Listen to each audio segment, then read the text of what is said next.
Rule 3A ये एक ऐसा रूल है जिसके द्वारा जीडीएस को सभी जो मेन स्ट्रीम फायदे होते हैं वो नहीं मिल पाते। और क्या है रूल 3A, इस वीडियो के माध्यम से मैं आपको समझाने का प्रयास करूंगा। तो इस वीडियो में मेरे साथ अंत तक बने रहना।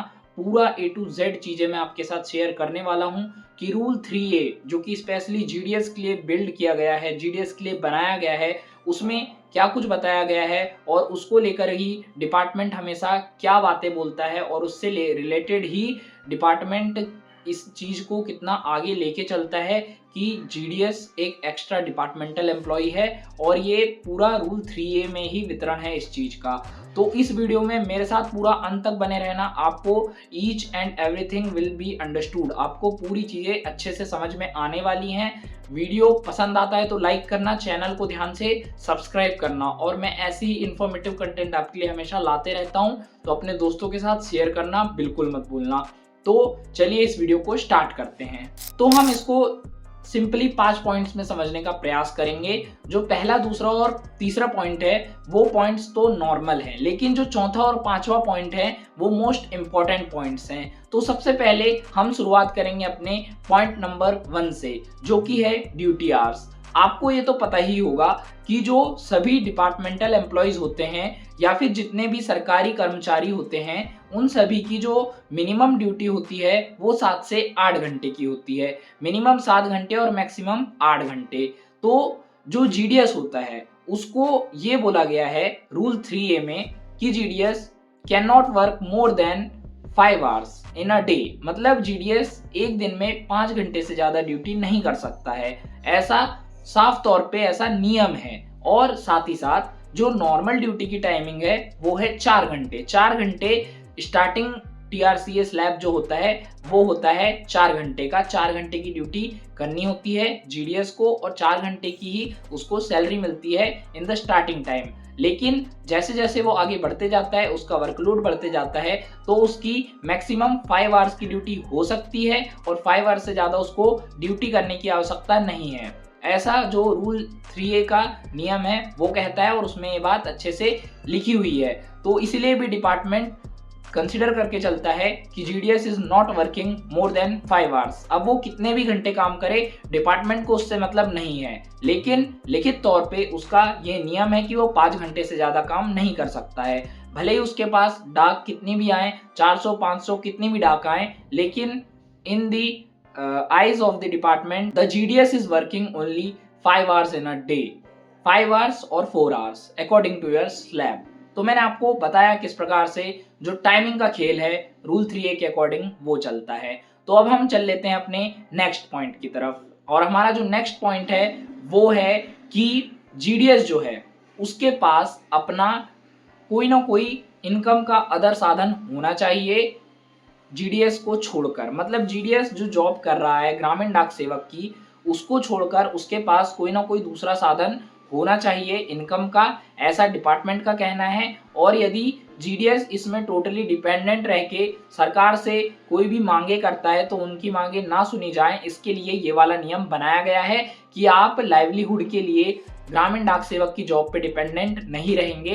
ऐसा साफ तौर पे ऐसा नियम बना दिया गया है और रूल 3A में ये बात स्पष्ट रूप से बोली गई है और ये बात अच्छे से स्पष्ट कर दी गई है कि GDS should have another option for their income and they should not 100% depend on the Gramin Dak Sevak job as a BPM, ABPM और Dak Sevak. It is a part time job, आपको इसको पार्ट टाइम के हिसाब से ही करना पड़ेगा। तो ये था हमारा पॉइंट नंबर 2। अब हम चल लेते हैं पॉइंट नंबर 3 की ओर। पॉइंट नंबर 3 थोड़ा ज्यादा इंपॉर्टेंट भी है और इसमें थोड़ी और बातें हमको देखने को मिलती हैं। तो जो पॉइंट नंबर 3 है इसमें हमको देखने को मिलता है कि जो ग्रामीण डाक सेवक है उसको प्रिस्क्राइब किया जाता है कि आपको सिर्फ उसी एरिया में रहना है जहां पे आपका ब्रांच ऑफिस पड़ता है। यानी कि आप यदि एक डाक सेवक हैं तो आपको अपने एसओ वाले जो शहर है वहीं पे रहना है। यदि एबीपीएम या बीपीएम है तो आपको उसी गांव में रहना है जिस गांव में आपका ब्रांच ऑफिस पड़ता है। ये एक इम्पॉर्टेंट नियम है, इसको आपको अच्छे से समझते चलना है, क्योंकि जो लोग गांव से बाहर रहते हैं वो किसी प्रकार का कोई भी एक्सक्यूज नहीं दे सकते डिपार्टमेंट को कि हम गांव से बाहर रहते हैं, हमको आने जाने में समस्या होती है एंड एटसेट्रा एटसेट्रा। ये किसी भी प्रकार की चीज़ें डिपार्टमेंट एक्सेप्ट नहीं करेगा, क्योंकि उसने जो नियम बनाया है रूल 3A, उसमें उसने ये बात ऑलरेडी क्लैरिफाई कर दी है कि आपको उसी गांव में रहना है, और इस कारण से डिपार्टमेंट जो वर्किंग आवर्स है उसको अपने अनुसार ऊपर नीचे करता रहता है और उसके अनुसार ही जीडीएस से काम लेता रहता है।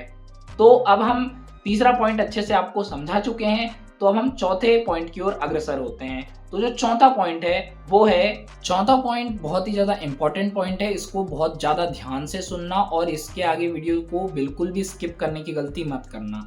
तो जो चौथा पॉइंट है उसमें ये बताया गया है कि जो जीडीएस है उसको एज अ सिविल सर्वेंट नहीं गिना जाएगा, और जीडीएस एक एक्स्ट्रा डिपार्टमेंटल सर्वेंट के रूप में काम करेगा, लाइक अ एजेंट। मतलब जीडीएस किसी प्रकार से कोई भी सिविल सेवा का अधिकारी नहीं है। जीडीएस को किसी प्रकार से सिविल सर्वेंट नहीं बोला जाएगा, उसको डिपार्टमेंटल एम्प्लॉय कभी नहीं बोला जाएगा। He is just an agent for Department of Post, and he is just eligible for time related continuity allowance which is given to the people who are working as a ग्रामीण डाक सेवक in Department of Post for maximum duty of 5 hours। मतलब आप 5 घंटे से ज़्यादा की duty नहीं कर सकते हैं डिपार्टमेंट ऑफ पोस्ट में, ये डिपार्टमेंट ऑफ पोस्ट का कहना है, और उसी के अकॉर्डिंग आपको एक सिविल सर्वेंट का दर्जा नहीं दिया जाएगा। साथ ही साथ आप इसके लिए सरकार को बोल भी नहीं सकते कि आप हमें सिविल सर्वेंट का दर्जा दें।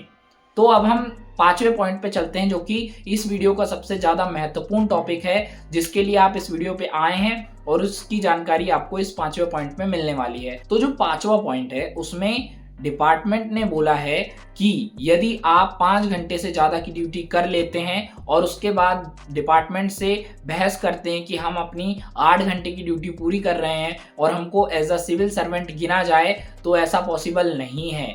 यदि आप ऐसा प्रयास करते हैं तो डिपार्टमेंट के पास चांसेस हैं कि वो आपको टर्मिनेट कर दे या फिर आपको पुट ऑफ कर दे। उसके पास पूरे पावर हैं, डिसमिस भी कर सकता है। ये उनके पास पूरी 100% पावर डिपार्टमेंट ने पहले से लेके रखी है। जब भी आप ज्वाइन करते हैं तो आपसे एक एनेक्सर पे साइन कराया जाता है, जिसमें सारे रूल्स डिक्टेटेड होते हैं, जिसमें पूरी जानकारी पहले से लिखी हुई रहती है। उसको अच्छे से पढ़ना होता है, उसके बाद ही ज्वाइन करना होता है। यदि कुछ पसंद ना आए तो आप उसको भरने से मना कर सकते हैं और ज्वाइन नहीं कर सकते हैं। लेकिन आपने यदि ऑलरेडी साइन कर दिया है, भर दिया है, तो अब आपके पास कोई चारा नहीं है। जो चल रहा है उसको चलने देना होगा और उसी के अनुसार आपको अपना काम आगे करना होगा, क्योंकि आपको भी पता है कि यदि आपने ऐसे नियमों पे साइन किया है तो इन नियमों को बदलने के लिए आप किसी प्रकार की कोई भी हड़ताल वगैरह भी करेंगे तो आपको ड्यूटी से बर्खास्त कर दिया जाएगा।